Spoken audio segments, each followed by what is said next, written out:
जो हमारा घोषणा पत्र है आगामी चुनाव का, वो बंद कमरे में ना बने। हम 38 जिलों में जाएंगे, लोगों के बीच संवाद करके, उनसे मिलके, उनकी समस्याओं को समझ के, उनके क्या सुझाव हैं इन समस्याओं को लेकर अपने घोषणा पत्र को तैयार करेंगे। कि नीतीश बाबू की सरकार में अफसरशाही से हर कुछ चलता है। मैं आपको आश्वासन देना चाहता हूँ कि सबसे अच्छे कैंडिडेट्स को टिकट दिए जाएंगे। इस न्यूज के प्रायोजक है अफजल फर्नीचर। बिहार विधानसभा चुनाव को लेकर कांग्रेस अपनी जमीन को मजबूत करने में जुट गई है। कांग्रेस के राष्ट्रीय पर्यवेक्षक अमिताभ दुबे ने गुरुवार को मुजफ्फरपुर चित्रगुप्त एसोसिएशन के सभागार में आयोजित प्रेस वार्ता में बताया कि बिहार विधानसभा चुनाव के संदर्भ में कांग्रेस अपनी चुनावी घोषणा पत्र की तैयारियों को लेकर बिहार के प्रत्येक जिलों में लोगों के साथ संवाद कर उनकी समस्याओं को जान रही है, ताकि उसे अपने चुनावी घोषणा पत्र में शामिल कर सके।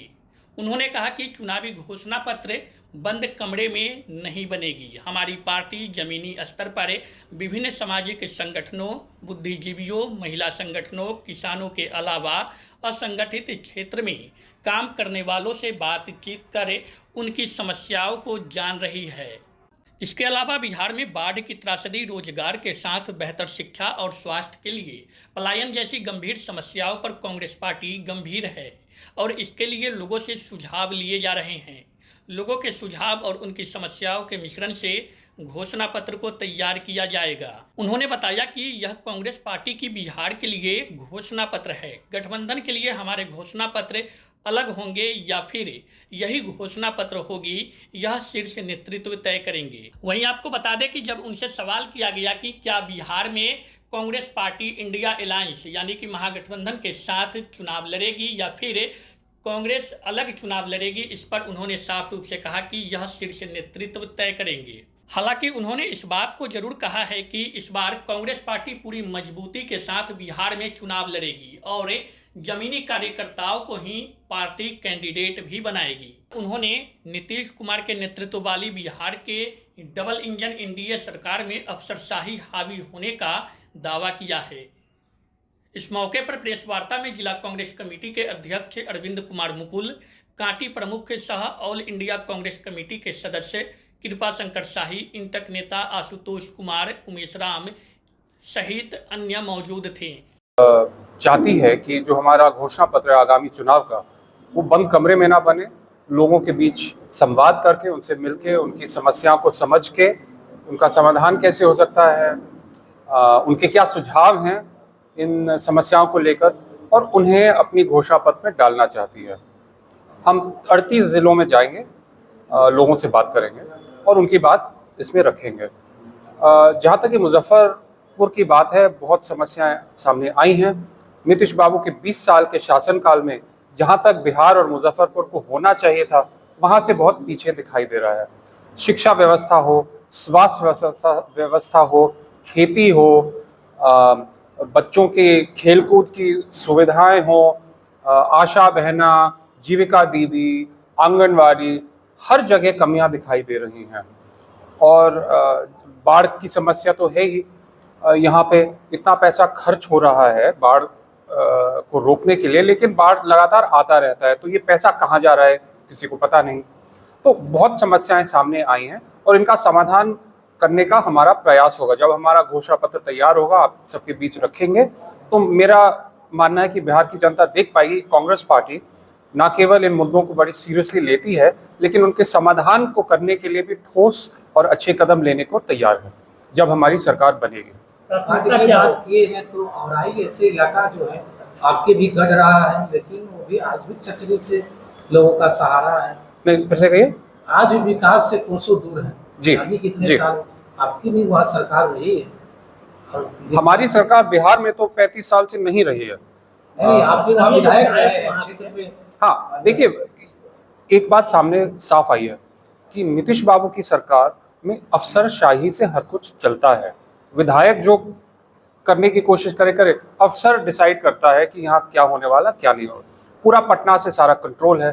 तो यहाँ जो सिस्टम लागू किया गया है, वो पूरी पॉलिटिकल सिस्टम को किनारे करके अफसरशाही के आधार पे चलता है। तो ये भी बहुत, हर जिले में लोगों ने हमें यही बात रखी है।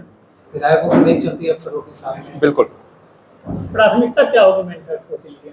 देखिए, पहले हम हर जिले में जाके लोगों से बात करेंगे, फिर हम एक्सपर्ट से भी बात करेंगे, क्योंकि कई समस्याएं टेक्निकल टाइप की हैं, जैसे कि बाढ़ इत्यादि, तो उनसे बात करेंगे। फिर विस्तार से देख के हम अपने घोषणा पत्र को तैयार करेंगे। लेकिन मोटा मोटा मैं कह सकता हूँ कि शिक्षा व्यवस्था, स्वास्थ्य व्यवस्था, एग्रीकल्चर, पलायन, रोजगार, ये जो मुद्दे हैं, हर बिहारी जानता है कि ये सबसे अहम मुद्दे हैं, इन पे फोकस जरूर रहेगा।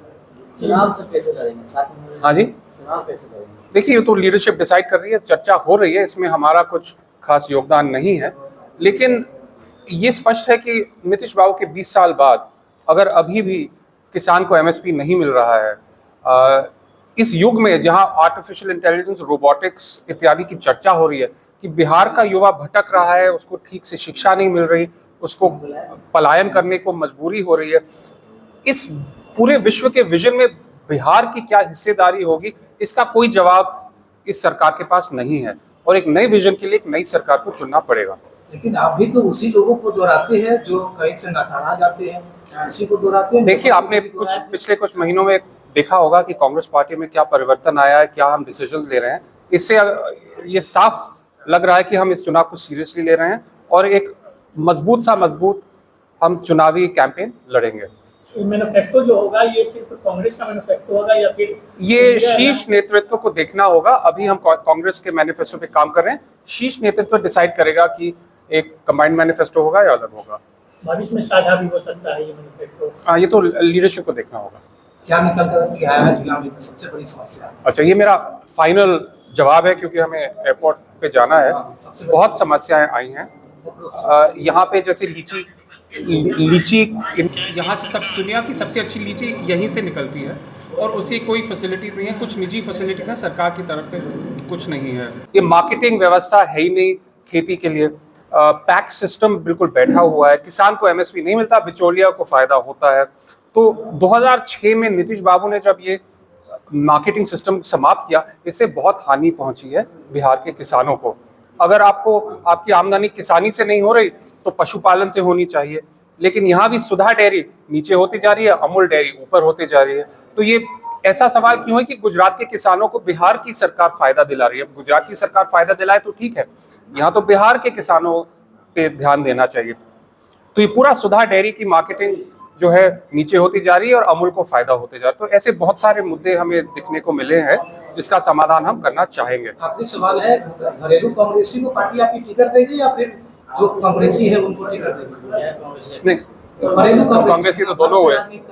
देखिए, मैं आपको बस देखना होगा, मैं आपको कुछ भी कह सकता हूँ, जो हम करेंगे वो आप देखेंगे।